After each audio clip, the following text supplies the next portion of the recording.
যদি আমরা নামাজে দাঁড়িয়ে আল্লাহকে হাজির নাজির করতাম, যদি আমরা সলাতে দাঁড়িয়ে ভাবতাম আল্লাহ আমার সামনে হাজির আছেন, তাকে ডাকতাম, তার প্রেমে নিজেকে মশগুল করতাম, তাহলে কি আমাদের সলাতে দুনিয়ার চিন্তা মাথায় আসতো? বলেন, কি বলেন, আসতো নাকি? আসতো না। এখন সমস্যা হচ্ছে সাধনাবিহীন ইবাদত থাকার কারণে এই সমাজে নামাজি লোকের অভাব নাই, রোজা রাখা লোকের অভাব নাই, জাকাত দেওয়া লোকের অভাব নাই, হজ করা লোকের অভাব নাই। লক্ষ লক্ষ হাজি হজ করতে যান, হাজার হাজার লক্ষ লক্ষ মানুষ জাকাত আদায় করেন, কোটি কোটি মানুষ রোজা রাখেন, কোটি কোটি মানুষ নামাজ আদায় করেন, কিন্তু স্বাদ খুঁজে পাইতেছে না, স্বাদটা খুঁজে পাচ্ছে না। নামাজ আছে, রোজা আছে, হজ আছে, জাকাত আছে, কিন্তু তার স্বাদ খুঁজে পাওয়া যাচ্ছে না। ওই একই ব্যক্তি যদি সাধনা করতেন, সাধনায় তিনি যদি আল্লাহর সন্তুষ্টি অর্জন করতেন, তাহলে তিনি নামাজে দাঁড়িয়ে শুধু নামাজ পড়তেন না, নামাজে দাঁড়িয়ে আল্লাহর সন্তুষ্টি অর্জন করতে পারতেন, নিজের মনের কষ্ট ব্যক্ত করতে পারতেন, মালিকের চেহারা মোবারক স্মরণ করতে পারতেন, তার কদম মোবারক দেখতে পেতেন এবং কদম মোবারকে তিনি সিজদা করতে পারতেন। কি বলেন, এটার স্বাদ কেমন? নামাজে দাঁড়িয়ে দুনিয়ার চিন্তা আসা আর মালিকের কদম দেখে তার কদম মোবারকে সিজদা করতে পারা, এটার স্বাদটা কেমন? ভালো না খারাপ? সাধনাকারী ব্যক্তি যদি রোজা রাখতেন, তাহলে তার রোজায় শুধু না খেয়ে থাকতেন না, তার রোজায় তিনি দুনিয়াবি চিন্তা ভুলে গিয়ে আল্লাহর প্রেমে, আল্লাহর এশকে নিজেকে মশগুল করতে পারতেন, তিনি পাপাচার থেকে মুক্ত হইতে পারতেন, তিনি আল্লাহর ধ্যানে রোজা পুরো সময়টা মালিকের ধ্যানে, মালিকের রাহে, মালিকের পথে তিনি ইবাদতে মশগুল থাকতে পারতেন। কি বলেন, এটা কি উত্তম রোজা ছিল না? সাধনা করে যদি জাকাত আদায় করতেন, তাহলে জাকাতে শুধু অর্থ দান করা হইতো না, এই জাকাত আপনার অর্থকে পবিত্র করত, অর্থের একটি অংশ দান হইতো না, এই জাকাতে আপনার পুরো অর্থটাই, পুরো সম্পত্তি আপনার পবিত্র হইতো। শুধু কি পবিত্র হইতো বলেন? না, বরকতময় হইতো, সম্পদ বৃদ্ধি পাইতো, গুণে গুণে হাজার গুণে সম্পদ বৃদ্ধি পাইতো। আপনি 1 আনা জাকাত দিলে 10 আনা সম্পদ বৃদ্ধি পাইতো, কারণ তা তো পবিত্র অর্থ, তা তো আল্লাহর সন্তুষ্টির সম্পদ, সেইটার হিসাব তো অন্যরকম। আপনি যদি সাধনা করে হজ আদায় করতেন, তাহলে কি হতো? আপনি যখন হজে দাঁড়িয়ে লাব্বাইক আল্লাহুম্মা লাব্বাইক, লাব্বাইক লা শারীকা লাকা লাব্বাইক বলতেন, আল্লাহ আমি হাজির। একজন প্রকৃত আশিকে রাসূল তিনি হাজির শুধু বলতেন না, তিনি হাজিরের সাথে মালিককে সামনে দেখতে পেতেন। যার দরবারে এসেছি তার সূরত, তাকে দেখার সৌভাগ্য অর্জন করতে পারতেন। শুধু কি তাই? শুধু তাই নয়, নবী মুহাম্মদ মুস্তাফা আহমদ মুস্তাফা সাল্লাল্লাহু আলাইহি সাল্লামের রওজা মুবারকে গিয়ে সালাম দিলে তিনি সালামের জবাব শুনতে পেতেন। শুধু কি সালামের জবাব শুনতে পেতেন? না গো, তিনি তো তার সাথে কথা বলতে পারতেন। ইবাদত আছে, নামাজ আছে, রোজা আছে, হজ আছে, জাকাত আছে, শুধু সাধনা নাই, স্বাদ নাই, তরকারি সব আছে, গরুর মাংস, খাসির মাংস, মুরগির মাংস, মাছ সব আছে, কিন্তু মুখে তো স্বাদ নাই। সারা দুনিয়ার সকল রান্না যদি আপনাকে করে দেওয়া হয়, আপনি তো মজা পাবেন। যেই কারণে অনেক মানুষ ইবাদতের স্বাদ না পাওয়ার কারণে কিছুদিন ইবাদত করে ইবাদত থেকে দূরে সরে যায়, ইবাদত করতে চায় না, যে আমার এটা করে লাভ নাই। কথাটা ঠিক হবে না, ইবাদতে থাকতে হবে, তবে ইবাদতের সাধনা শিখতে হবে। যেই কারণে আমি এই কয়েকদিন শুক্রবার ইমরান ভাই মুরাকাবা করানো হয়, আস্তে আস্তে হয়তো আরো মানুষরা মুরাকাবা করা। আমি এই শুক্রবার করে আমার বক্তব্যের সময় কমিয়ে দিয়েছি, যাতে আপনারা একটু সবাই বসে মুরাকাবা করেন। বাসায় বসে এককভাবে মুরাকাবা করা আর সারা বিশ্বের আশেকে রাসূলকে একসাথে এক কাতারে বসে আমরা সবাই যদি মুরাকাবা করি কেমন লাগে? ভালো লাগে না খারাপ লাগে? আলহামদুলিল্লাহ। এই জন্য বলেছি একটু মুরাকাবা করতে বলেছি, যে একটু মুরাকাবা করেন, মালিককে ডাকেন, মালিককে চিনার চেষ্টা করেন, মালিককে খুঁজেন। কারণ দিন শেষে মালিকের কাছ থেকে এসেছি, আবার তো মালিকের কাছেই আমাদের ফেরত যাইতে হবে। কি বলে, সত্য না মিথ্যা? যেই মালিকের কাছ থেকে এসেছি তার কাছেই তো ফেরত যাব। যেহেতু তার কাছেই ফেরত যাব, কেন আমরা বারংবার ছলনা করছি? প্রস্তুতি নেই। এখন থেকে ডাকি বলি, মালিক তুমি মাফ করে দাও, তুমি মাফ করে দাও, আমাদের মাফ করে দাও। তখন দেখা যাবে কি, প্রতিদিন এরকম মাফ চাইতে চাইতে যেই দিন আমাদের মাপের দরকার হবে, অন্ধকার কবরে যেই দিন আমরা শুয়ে লম্বা হয়ে শুয়ে থাকবো, যেই দিন আর কিচ্ছু করার থাকবে না, মালিক ওই দিন স্মরণ করে বলবে, তুমি না আমার কাছে মাপ চেয়েছিলা, তুমি না চোখের পানি ফেলে আমাকে চিৎকার করে বলেছিলাম মাফ করে দাও, মাফ করে দাও, যাও আজকে আমি তোমাকে মাফ করে দিলাম। কি বলেন, এই মধুর মাফ করে দেওয়ার কথা শুনতে মনে চায় না? চায় না? বলেন, চায় না? চায় না? তাহলে মাফ চাওয়া শুরু করে। যখনই সুযোগ পাবে, দরবারেও মোরাকাবা হয় 5 ওয়াক্ত নামাজে, খানকা শরীফে মোরাকাবা হয় নামাজের শেষে। যারা করেন না এখনো মোরাকাবা করবেন, বসে একটু মাফ চান। আল্লাহকে রব্বানা আতিনা ফিদ দুনিয়া হাসানা তাও বলে ডাকতে হবে না। আল্লাহ সকল ভাষা জানেন, তিনি পশু পাখির ভাষা বোঝেন। বোঝেন না? বোঝেন না? বলেন। তিনি গাছপালার ভাষা বোঝেন, তিনি আসমান জমিনের পশু পাখি তরু লতা সকল কিছুর ভাষা বোঝেন। তিনি বাংলা বোঝেন, তিনি আরবি বোঝেন, তিনি ইংলিশ বোঝেন, তিনি চাইনিজ বোঝেন, তিনি মঙ্গোলিয়ান বোঝেন, তিনি মালয়েশিয়ান বোঝেন, তিনি সকল ভাষা জানেন।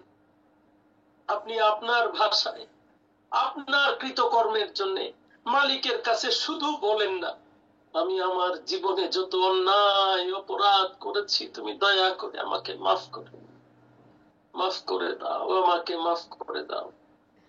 যখনই সুযোগ পান, যেখানে সুযোগ পান, মুরাকাবায় বসবেন, চোখ বন্ধ করবেন, মাফ চাবেন। গাড়িতে বসে আছেন, বাসে 2 ঘন্টা জামে বসে আছেন, ঢাকা শহরে তো ট্রাফিকের অভাব নাই, কি এরকম হয় না? 1 ঘন্টা 1.5 ঘন্টা 2 ঘন্টা গাড়িতে বসে থাকেন, এরকম হয়? বসেন না, বলেন বাসের মধ্যে বসেই চোখ বন্ধ করে, চোখ খুলে বলেন, কোনো অসুবিধা নাই, চোখ বন্ধ করতে হবে না। বলেন, আল্লাহ তুমি আমাকে মাফ করে।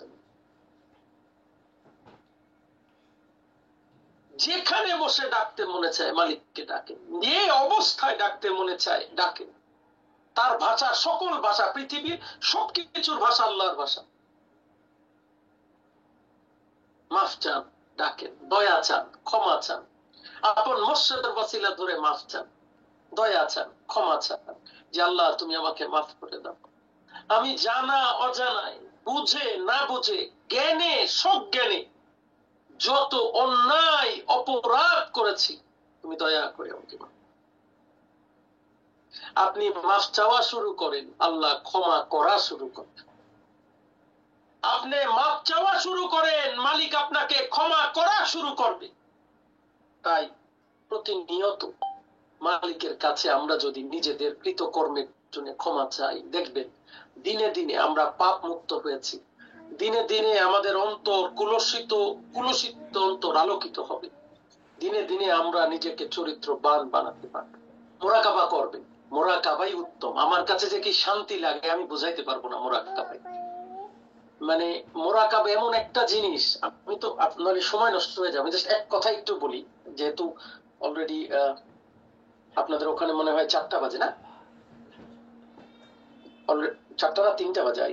3টা বাজে, দুঃখিত, 3টা, জি 3টা বাজে। ওই আবার 1 ঘন্টা, আমি আমার এখান থেকে আপনাদের সময় 1 ঘন্টা কমেছে। আগে ছিল 6 ঘন্টা পার্থক্য, এখন হয়েছে 5 ঘন্টা পার্থক্য। তো ওই জন্য আগের হিসেবে 4টা চিন্তা করছিলাম। তো আমি বেশি আলোচনা করিও না, বাট মোরাকাবা একটা জিনিস আপনি মনে রাখবেন, আপনি নামাজে বসে মনের কথা বলতে পারবেন? পারবেন না। নামাজের দোয়া দুরুদ নিয়ম কানুন বলতে বলতেই তো আপনার সময় শেষ। শুধু 2 জায়গায় আপনি আপনার মনের কথা বলতে পারেন, কি জানেন? নামাজের শেষে মোরাকাবায়, আর হচ্ছে না নামাজের শেষে মোনাজাতে, আর হচ্ছে মোরাকাবায়। মোনাজাতও আপনি চাইলে লম্বা করে 20-15 মিনিট মোনাজাত করলে মানুষ বিরক্ত হয়ে যাবে, কিন্তু মোরাকাবায় আপনি বসেন, মনের দিল খুশি মতো নিজের সুখ দুঃখ আল্লাহর সাথে কথা বলতে পারেন, কোনো অসুবিধা নাই। নিজের দুঃখ কষ্ট মালিকের কাছে বলতে পারেন, কোনো অসুবিধা নাই। নিজের ভবিষ্যৎ পরিকল্পনা মালিকের সাথে বলতে পারেন, কোনো অসুবিধা নাই। নিজের মৃত্যুর সময়ের কথা বলতে পারেন, তার জন্য সাহায্য চাইতে পারেন, যা খুশি মালিকের সাথে শেয়ার করতে পারেন। কোথায় জানেন? মোরাকাবায়। তবে একটা ছোট্ট কথা আছে, আপনি মালিকের সাথে কথা বলবেন মোরাকাবায়, আর মালিক আপনার সাথে যে কথা মোরাকাবাই ব্যাক করবেন এরকম নাও হইতে পারে। বুঝেন নাই? আপনি মালিকের সাথে কথা বলবেন কোথায়? মোরাকাবায়। আর মালিক আপনার সাথে জবাব দিবে আপনার কথার তার ইচ্ছা মতো, কাশ, এলহাম, স্বপ্ন, যে কোনো কিছুতে তিনি কথা বলতে পারেন। কথাটা কি বুঝছেন? আপনি তার সাথে কথা বলবেন মোরাকাবায়, মালিক জবাব আপনাকে স্বপ্নে দিতে পারে। আপনি কথা বলবেন মোরাকাবায়, মালিক আপনাকে জবাব দিতে পারে মনের মধ্যে কাশফের মাধ্যমে, কাশফের ভিতরে আইসা মালিক আপনাকে জবাব দিতে পারে।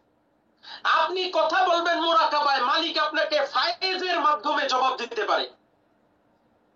আপনি কথা বলবেন মোরাকাবায়, মালিক আপনাকে স্বপ্নের মাধ্যমে, ইলহামের মাধ্যমে জবাব দিতে পারে। অতএব মোরাকাবা করেও সারাদিন ডাকার পরেও যদি কেউ অন্ধকার দেখেন, মনে কষ্ট পাবেন না। কেন পাবেন না বলেন? কারণ আমরা কথা বলবো মোরাকাবায়, মালিক জবাব দিবেন যেই 5টা পথের যে কোনো একটায়। কাশ, ইলহাম, ফায়েজ, মোরাকাবা এবং স্বপ্ন, এই 5টার যে কোনো একটা পথে মালিক জবাব দিবেন। বহু ওলি আল্লাহ আছেন মোরাকাবায় মালিক জবাব না দিয়ে তার সাথে স্বপ্নে যোগাযোগ করেন। বহু নবী রাসূল আছেন, জানেন নবী রাসূলগণের মধ্যে 80 থেকে 90 ভাগ নবী রাসূলের সাথে আল্লাহ কিভাবে যোগাযোগ করেছেন জানেন আপনারা? স্বপ্নের মাধ্যমে, ইভেন মোরাকাবার মাধ্যমে না। তাহলে আপনারা যারা মোরাকাবায় চোখ বন্ধ করে অন্ধকার দেখে মনে করেন যে আমার সাথে মালিক যোগাযোগ করছে না, সঠিক নয়। আপনার হায়াতের দোষ হলে, আপনি পূর্বে যদি স্বপ্ন দেখেন, অনেকেই যে আমার হায়াতের দোষ আছে, এরকম দেখেন না? দেখেন না? এরকম কাদের কাদের জীবনে হয়েছে? হাত উঠান। হায়াতের দোষ হয়েছে, আপনি স্বপ্নে দেখছেন আগে। তাহলে মালিক আপনার সাথে যোগাযোগ করছে না করে নাই? করছে না করে নাই? হাত নামান। এমন কার হইছে যে আপনি বিপদে পড়বেন বা আপনার একটা বিপদ আসতেছে তা আপনি স্বপ্ন যোগে আগে জানতে পারছেন? এমন কার কার জীবনে হয়েছে? হাত উঠান। আপনি বিপদে পড়বেন বা সামনে বিপদ আসতেছে অগ্রিম আপনি স্বপ্নে দেখতে পাইছেন, এমন কার কার সাথে হয়েছে? হাত উঠান। আলহামদুলিল্লাহ। দেখেন আল্লাহ আপনার সাথে যোগাযোগ করছে না করে নাই? আল্লাহ আপনাকে যোগাযোগ করে সাবধান করেছে তোমার এই বিপদ আসছে, হাত নামান। এমন কার জীবনে হয়েছে যে একটা বিপদ আসতেছে, মনের মধ্যে কেমন জানি কইরা উঠছে বিপদের আগে, একটু পরেই দেখা গেল একটা বিপদ হয়েছে? এরকম কার কার হয়েছে? হাত ওঠান। বিপদের পূর্বে, বিপদের আগে মনের মধ্যে একটু কেমন জানি ভয়ের মতো বা কেমন জানি শরীরটা ঘাম দিছে বা কোনো মনের মধ্যে একটা অস্থিরতা অনুভব করছেন, এমন কার কার হয়েছে? হাত উঠান। আল্লাহ যোগাযোগ করতেছে না করতেছে না? করতেছে না করতেছে না বলেন? হাত নামান, হাত নামান। কি প্রমাণ হচ্ছে মালিক যে যোগাযোগ করছে? প্রমাণ হয়? তাহলে ইভেন যদি মুরাকাবায়ও না দেখেন, আপনাকে মালিক বিভিন্ন ভাবে আপনার সাথে যোগাযোগ করেন। বহু আশেকে রাসূল আছেন, কাশটা আমি হাত তুলতে বলছি না, যদি বলি ওনার মারেফত প্রকাশ পেয়ে যাবে। এই জন্য কাশফের বিষয়ে আমি কাশ আর ইলহামের হাত তুলতে দিলাম না, তাহলে মারেফত প্রকাশ পাবে। অনেক আশেকে রাসূল আছেন, হঠাৎ করে চোখের সামনে কিছু একটা ভেসে আসে, তিনি দেখতে পান এবং পরক্ষণই দেখা যায় বা কিছুদিন পরে দেখা যায় ওই ঘটনা ঘটছে। আবার অনেক সময় একটা জায়গায় গেছেন, কারোর সাথে কথা বলতেছেন, আপনার কাছে মনে হয় কি জানেন, আর এই কাজ তো আমি অনেক আগে করছি, এই কাজ তো আমার সাথে, এই কথা অনেক আগে হয়েছে, বা এইরকম সিচুয়েশনে তো আমি অনেক আগে পড়ছি। এরকম মনে হয় আপনাদের? কি জানেন সেইটা? সেটাই কাশ। আল্লাহ আগে আপনাকে সেটা দেখাইছেন, এই জন্য আপনার তা মনে হইতেছে। তাহলে আপনি বোঝেন আল্লাহ আমাদের সাথে যোগাযোগ করেন, আমরা যোগাযোগটা ধরতে পারছি না। যেই দিন আমরা এই যোগাযোগটা বুঝতে পারবো এবং ধরতে পারবো, দেখবেন মালিক আমাদের পাশেই আছে। আমরা নিজের সিনার ভিতরে মালিককে রেখে সারা দুনিয়া খুঁজতেছি। ওই যে আমাদের একটা গল্প ছিল, মনে আছে নাকি, ওই যে চিড়ে কান নিয়ে গেছে, চিলের পিছনে দৌড়াই, নিজের কানে হাত দিয়ে দেখি না, মনে আছে? হ্যাঁ, আমাদের অবস্থাও তাই। মালিক আমার ভিতরে, দুনিয়া খুঁজে বেড়াই মালিককে, নিজের ভিতরে মালিককে খুঁজে পাই। তাই বেশি বেশি সাধনা করেন, বেশি বেশি মোরাকাবা করেন। মহান মালিক আমাদেরকে তার সন্তুষ্টির পথে চলার সুযোগ করে দেন। সবাই বলুন আমিন।